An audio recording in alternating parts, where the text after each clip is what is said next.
Coucou mes amours, bonjour. Vous allez bien? Oui, Dieu merci. Oh, je suis vraiment contente. Et la semaine dernière, c'était partage de connaissances en matière de foulard parce qu'il y a des personnes qui me demandaient de partager mes connaissances en matière de foulard, comment j'arrivais à attacher mes foulards. Donc j'ai essayé de vous partager mes connaissances en cela. Aujourd'hui, nous allons parler de aujourd'hui est dimanche. Voilà. J'ai profité de ce fait la musique pour demander à des filles qui bénissent votre journée, votre semaine. Votre soirée. Nous sommes déjà dans la soirée. Le sujet dont nous allons parler aujourd'hui, c'est qui es-tu réellement? Il a parlé aux chrétiens. Mon frère, qui es-tu réellement? Quel combat mènes-tu au juste? Voilà. Quel combat mènes-tu au juste? Est-ce que je ne vais pas trop durer? Dieu parlait de certaines personnes. À 10h, 11h, c'est toi qui es en train de prier. Satan sort. Satan va ceci. Satan vient te tuer. Satan, tu pries matin, midi, soir. C'est toi qui es en train de piler Satan.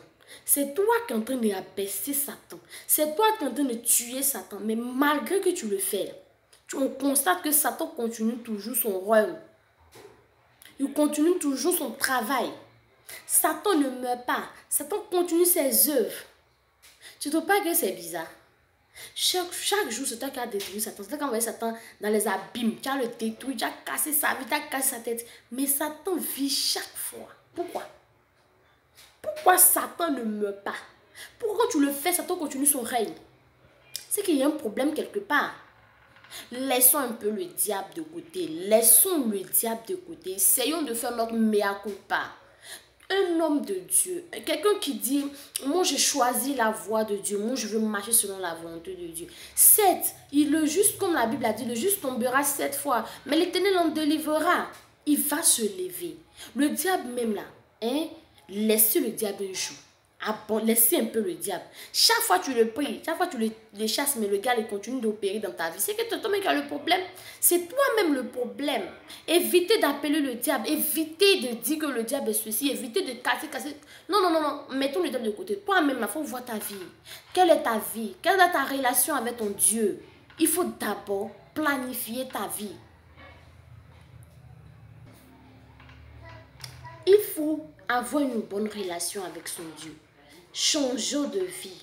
Si on avait un comportement néfaste, si on faisait des choses qui ne sont pas à la voie de Dieu, moi je pense bien que la meilleure façon de faire fuir le diable, c'est de se laisser affranchir par le Christ.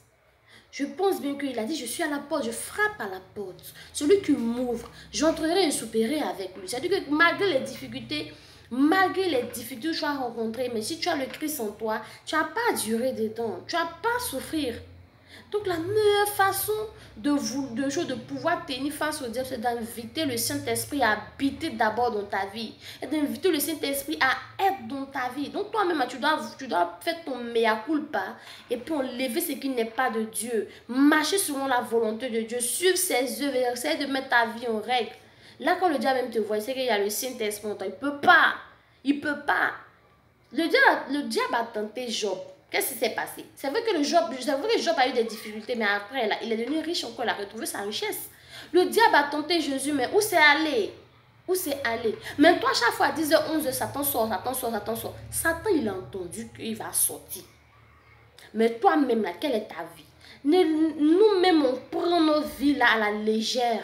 On laisse le diable rentrer en nous. On ouvre des portes au diable. Et chaque fois, Satan, même assis dans sa petite grotte, on s'en va le chercher pour le tuer. On s'en va le chercher pour le tuer. Mon frère, il est temps de ranger ta vie. Il est temps de vivre en parfaite harmonie avec ton Dieu. Il est temps d'abandonner ce que tu fais. Il est temps de laisser tomber, de marcher selon la volonté de ton Père. C'est ce qu'il te demande. C'est ce qu'il te demande. Il ne te demande pas. Toi, tu es là chaque fois que tu as détruit des démons, quoi. Tu peux tuer Satan. Tu ne peux pas le tuer. Donc arrête de vouloir faire des choses comme ça, mon frère. On a des vies qui ne sont même pas en règle devant Dieu. Et chaque fois, on accuse le diable. Mais le diable aussi, il a tort. Hein. Le diable a tort d'être. Franchement, essayez de mettre nos vies en règle devant Dieu. C'est tout ce que je vais à vous dire. Merci.